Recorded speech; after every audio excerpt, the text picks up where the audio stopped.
तो hello friends, स्वागत है आपका है एक और नई वीडियो में। तो दोस्तों आज मैंने देखा है यहाँ पर कक्षा 12वीं का केमिस्ट्री का लेसन 1 का यहाँ पर ठोस प्रवस्था का ऑल सॉल्यूशन। ठीक है, ये प्रश्न बैंक है जिसका हम यहाँ पर ऑल सॉल्यूशन देखने वाले हैं। मैंने पिछली बार भी एक वीडियो अपलोड की थी ऑल सॉल्यूशन की, उसमें जो है आपके एक या दो जो ऑब्जेक्टिव है वो यहाँ पर आपके गलत हो गए थे। तो सिंपली इस वीडियो में मैं आपको यहाँ पर 100% जो है यहाँ पर सही जो आंसर है मैं आपको यहाँ पर देने वाला हूँ। तो वीडियो को लास्ट तक जरूर देखना, तो आपका जो वीडियो है बहुत ही इंपॉर्टेंट होने वाला है, क्योंकि इस वीडियो में आपको सभी जो है यहाँ पर राइट आंसर मिलने वाले हैं। ठीक है ना, सभी राइट आंसर मिलेंगे और जो है आपको यहाँ पर जो है पूरे विषय के जो है और सॉल्यूशन मिल जाएंगे। तो चलिए शुरू करते हैं जल्दी से वीडियो। तो दोस्तों देख सकते हैं आपका जो यहाँ पर पहला ऑब्जेक्टिव है कि निम्नलिखित में से अक्रिस्टलीय ठोस है, तो इसका राइट आंसर कांच है। ठीक है, तो मैं बताऊंगा कि कौन सा जो है यहाँ पर पिछली बार जो है यहाँ पर गलत हुआ था। तो सिंपली ये आता है। फिर आपका दूसरा वाला कि किसी क्रिस्टलीय में प्रति इकाई कोशिका में परमाणु की संख्या 2 हो तो क्रिस्टल की संरचना होती है। तो अगर जो इसकी संख्या 2 होती है तो इसकी जो संख्या है उसका नाम होता है अंतः केंद्रीय घनीय। ठीक है ना, ये जो क्रिस्टल है कौन सा होंगी, इसकी क्रिस्टल की संरचना अंतः केंद्रीय घनीय, या इसको क्या कहते हैं, काय केंद्रीय घनीय भी कहते हैं। तो फिर जो आता है आपका यहाँ पर तीसरा क्या है कि निम्नलिखित में से सहसंयोजी क्रिस्टल है। तो हमें पता है कि हीरा जो है यहाँ पर सहसंयोजी क्रिस्टल होता है। फिर जो आपका अगला आता है चौथा क्या है आपका कि किसी क्रिस्टल का ऋणायन और नहीं उतनी ही संख्या में इलेक्ट्रॉन की उपस्थिति द्वारा जनित दोष, इनकी जो है रिक्त स्थान को यहाँ पर जो है इलेक्ट्रॉन द्वारा पर भरा जाता है। तो वो किस में होता है, एफ केंद्रक में ही होता है। तो सिंपली इसका आंसर आ जाएगा एफ केंद्रक। राइट आंसर बता रहा हूँ मैं आपको। ठीक है ना, आप सिंपली नोट करते हुए चलिए। अगर इसका पीडीएफ चाहिए तो फटाक से यार 100 लाइक यहाँ पर तुरंत कर दो। ठीक है ना, जितने भी लोग देख रहे हो 100 लाइक जो है यहाँ पर टारगेट है, फटाक से कर दो और टेलीग्राम पर जो है अपना ये पीडीएफ ले लो। फिर जो आता है आपका प्रश्न क्रमांक 5। ठीक है ना, इसका ऑब्जेक्टिव कि निम्नलिखित में से क्रिस्टलीय पदार्थ जिसमें धनायन घनीय संकलित संरचना बनता है और ऋणायन रिक्तिकाओं में उपस्थित रहता है। तो इसका जो राइट आंसर है वो है ZnS। फिर जो आपका आता है अगला यहाँ पर छठवां, जो कि देख सकते हैं कि एक फलक केंद्रीय घन इकाई कोशिका में उपस्थित परमाणु की संख्या। तो भाई यहाँ पर देख सकते हो दिया हुआ है ऑलरेडी प्रश्न के ही एक। ठीक है ना, आपको प्रश्न पढ़ना है कि कौन सा कि फलक केंद्रीय घन इकाई कोशिका में यहाँ पर परमाणु की संख्या कितनी होती है, तो 4 होती है। ठीक है, 4 होती है। और काय केंद्रिक में यहाँ पर कितनी होती है, 2 होती है। ठीक है ना, ये सिंपली याद रखना है। और एक इसमें 8 भी शायद होती है। ठीक है, तो ये सब जो है आपको यहाँ पर याद रखना है। ठीक है, फिर आता है आपका अगला कि सातवां, कौन सा है सातवां, कि क्रिस्टल जालक की सूक्ष्मतम इकाई कौन सी है। इकाई सेल है भाई, इकाई सेल है। हम यहाँ पर पढ़े हैं फर्स्ट चैप्टर में, इकाई सेल जो है यहाँ पर सूक्ष्मतम इकाई है। ठीक है ना, ये ऑब्जेक्टिव इसको IMP लगा देना। ठीक है ना, IMP लगा देना, ये बार बार पूछा जाता है। ठीक है ना, आपके जो वार्षिक परीक्षा में है ये पूछा जाएगा। ठीक है, इसको IMP लगा देना। फिर जो आता है आपका अगला देख सकते हो कि आपका जो यहाँ पर दिया हुआ है कि शुष्क बर्फ ठोस यानी कि CO2 है। ये जो शुष्क बर्फ है, हम CO2 ठोस CO2 को क्या कहते हैं, शुष्क बर्फ कहते हैं। तो ये क्या है, सिंपली ये क्या है, आणविक क्रिस्टल है। ये अणुओं की तरह यहाँ पर बना हुआ है, इसलिए क्या कहते हैं इसको, आणविक क्रिस्टल है। फिर जो आता है आपका अगला यहाँ पर ऑब्जेक्टिव 9 कि CsCl क्रिस्टल में प्रत्येक CS+ आयन से घिरे रहने वाले विपरीत आयनों की संख्या होती है। तो जो इनका जो अनुपात है, ठीक है, अनुपात यानी कि समन्वय संख्या, ठीक है, इसका अनुपात जो है CsCl का क्या होता है, 8:8 में होते हैं। तो जो यहाँ पर प्रत्येक का जो यहाँ पर संख्या होंगी वो यहाँ पर 8 होंगी सिंपली। ठीक है ना, तो इसका जो आंसर है यहाँ पर देख सकते हो, राइट ऑब्जेक्टिव जो है यहाँ पर 8 है। ठीक है ना, सिंपली इसको लगा लो। फिर जो आता है आपका 10वां ऑब्जेक्टिव, क्या है 10वां ऑब्जेक्टिव कि फलक नहीं फ्रेंकल दोष के कारण आयनिक ठोस का घनत्व होता है। तो इसका जो आयनिक ठोस का यहाँ पर घनत्व होता है वो अपरिवर्तित रहता है। राइट आंसर लगा लो फटाक से। फिर जो आता है आपका यहाँ पर 11वां क्या कहता है कि क्रिस्टल जालक में से एक धनायन और एक ऋणायन एक स्थान रिक्त होगा तो कहलाता है। तो ये जो दोष है वो सिंपली यहाँ पर फ्रेंकल दोष कहलाता है। तो राइट आंसर क्या हो जाएगा इसका दोस्तों, फ्रेंकल दोष। फिर जो आता है आपका, ठीक है ना, यहाँ पर जो है आपका एक ऑब्जेक्टिव यहाँ पर गलत था पिछले बार, तो मैंने आपको बता दिया हूँ। फिर जो आता है यहाँ पर जो है आपका रिक्त स्थान, वो भी यहाँ पर एक गलत था। तो मैं बताऊंगा कि आपको कौन सा गलत था, जो कि मैंने यहाँ पर सुधारा हूँ। तो फिर जो आता है आपका अगला कि किसी तत्व या यौगिक में अशुद्धि की अल्प मात्रा मिलाने की प्रक्रिया कहलाती है। तो सिंपली डोपिंग कहलाती है। ठीक है, यहाँ पर आंसर देख सकते हैं, मैंने दिया हुआ हूँ। ठीक है, नीचे आंसर यहाँ पर देख लो, डोपिंग है पहले का आंसर। फिर जो आता है अगला, जो कि देख सकते हो सेकंड वाला, तो सेकंड वाला क्या है आपका कि रिक्त स्थान दोष क्रिस्टल में पाया जाता है जिसमें धनायन का आकार आकार रिनाइन से बहुत ही छोटा होता है। तो ये जो ऑब्जेक्ट है वो पिछले बार गलत हो गया था हमारे हाथ से, पर इस बार जो है हम इसका राइट आंसर ले गए हैं। तो इसका जो राइट आंसर है दूसरे का देख सकते हो कि फ्रेंकल दोष। ये फ्रेंकल दोष होता है जिसमें जो है यहाँ पर धनायन का आकार ऋणायन के आकार से छोटा होता है। वो कौन सा दोष है? फ्रेंकल दोष है, ठीक है ना। विथ यहाँ पर जो प्रूफ के साथ आपको मिलेगा, क्योंकि ये जो आंसर है मैंने यहाँ पर दो बार देखा हूँ, ठीक है। तो आपको गलत नहीं हो सकते, पूरे राइट आंसर है, ठीक है। मैंने एक आंसर बहुत ही यहाँ पर सर्च करके मैं आपको बता रहा हूँ। तो तीसरा क्या जाता है कि NaCl में Na+ तथा Cl- की समन्वय संख्या होती है। तो इसका जो अनुपात होता है भाई 6:6 में होता है। तो इसकी जो समन्वय संख्या वो हो जाएंगी 6, ठीक ना। सिंपली इसका देख लेते, तीसरे का आंसर यहाँ पर 6 ही होना चाहिए मेरे ख्याल से, देख लो, ठीक है ना। इसका जो तीसरे का आंसर है यहाँ पर क्या है? 6 है।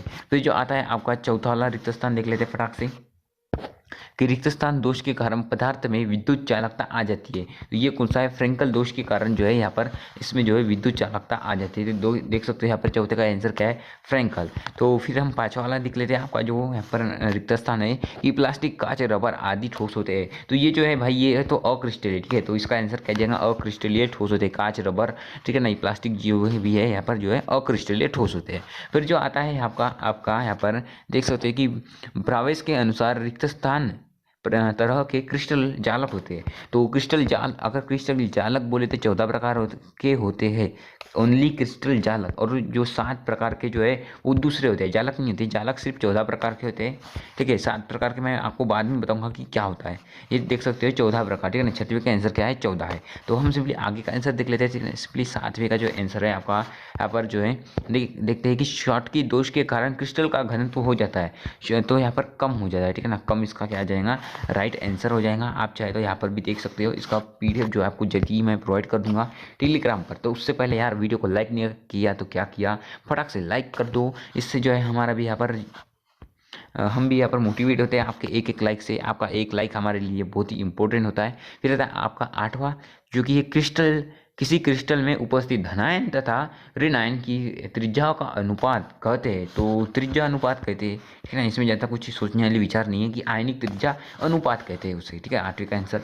फिर आता है 9वां। तो 9वें में क्या है कि कुल कितने प्रकार के क्रिस्टल होते हैं? तो देखो भाई, कुल यहाँ पर 7 प्रकार के क्रिस्टल होते हैं, और जो जालक है वो 14 प्रकार के होते हैं, ठीक है। मैंने अभी बताया था जालक 14 प्रकार के होते हैं और जो क्रिस्टल है वो 7 प्रकार के होते हैं। इसमें आपको कंफ्यूज नहीं होना है। देख सकते हो 9वें का आंसर यहाँ पर जो है 7 है। फिर जो आता है आपका 10वां, कि 10वां भी देख लो कि ठोस, यहाँ पर देख सकते हो कि ठोस धात्विक क्रिस्टल के अवयवी कण रचक कण होते हैं। तो सिंपली धात्विक कण, ठीक है ना। धात्विक, यहाँ पर देख सकते हो क्या लिखा है मैंने, हाँ, धात्विक आयन, ठीक है। इसका राइट आंसर क्या जाएगा? धात्विक आयन। पिछली बार जो है इसमें मैंने कुछ दूसरा बता दिया था, पर जो है यही जो इसका राइट आंसर है धात्विक आयन, क्योंकि मैं भी जो है यहाँ पर बहुत बार सर्च करता हूँ, उसके बाद ही आपको मैं आंसर प्रोवाइड करता हूँ, कि जिससे आपका भी यहाँ पर जो स्टडी बहुत अच्छी तरीके हो जाए और जो यहाँ पर बहुत ही राइट आंसर के साथ हो जाए। 100% राइट आंसर है।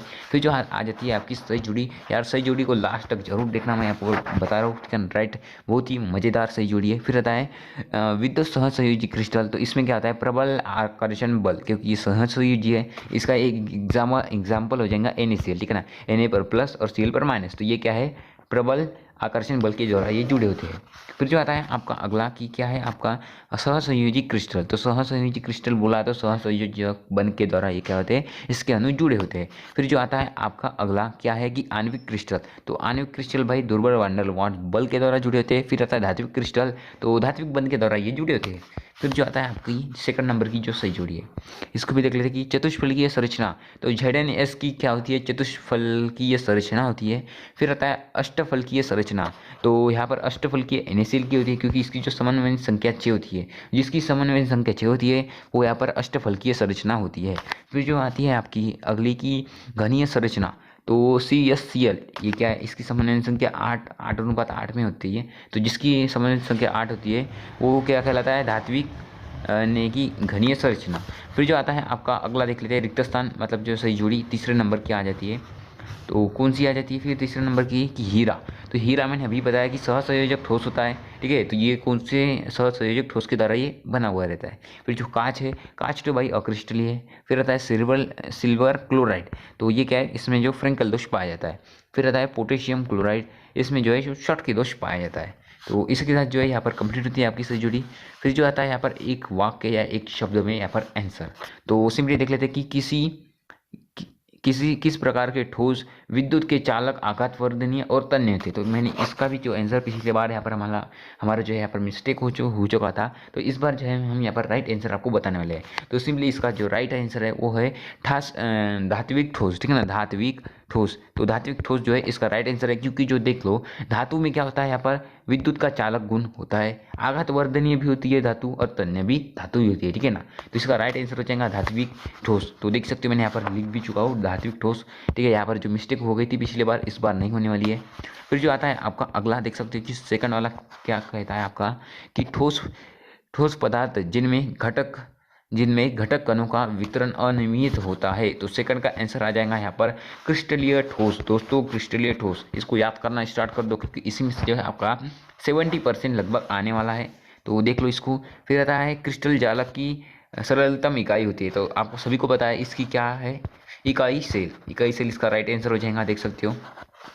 तो यहाँ पर लिखा भी हुआ है कि इकाई सेल इसका राइट आंसर है। फिर जो आता है आपका चौथा, दोस्तों चौथा क्या कहता है कि इकाई कोशिका के घनत्व का सूत्र। तो इसका बहुत ही सिंपल है, इसका जो सूत्र है हमें यहाँ पर देखने वाले हैं, ठीक है। इसका जो सूत्र है मैंने यहाँ पर कॉर्नर पर लिखा हूँ कि डी बराबर Z/m अपॉन में A⁻³ है दोस्तों, ठीक है, A⁻³ इंटू N इंटू ए इसके नीचे रहेगा, ठीक है, नीचे रहेगा N इंटू ए, इसका हो जाएगा ये सूत्र। फिर जो आता है आपका अगला कि पांचवा क्या कहता है कि आयनिक क्रिस्टल से धनायन और ऋणायन का बराबर संख्या में गायब होना कहलाता है। तो ये तो शॉर्ट की दोष होगा मेरे ख्याल से, देख लेते हैं, ठीक है, देख सकते हो पांचवी का आंसर शॉर्ट की दोष है। फिर जो आता है आपका अगला छठवा, तो छठवा क्या कहता है, एक वाक्य या एक शब्द में उत्तर कि कोई आयन विपरीत आवेशित जिनके आयनों के संपर्क में रहता है वह संख्या कहलाती है। तो इसका आंसर हो जाएगा समन्वयन संख्या।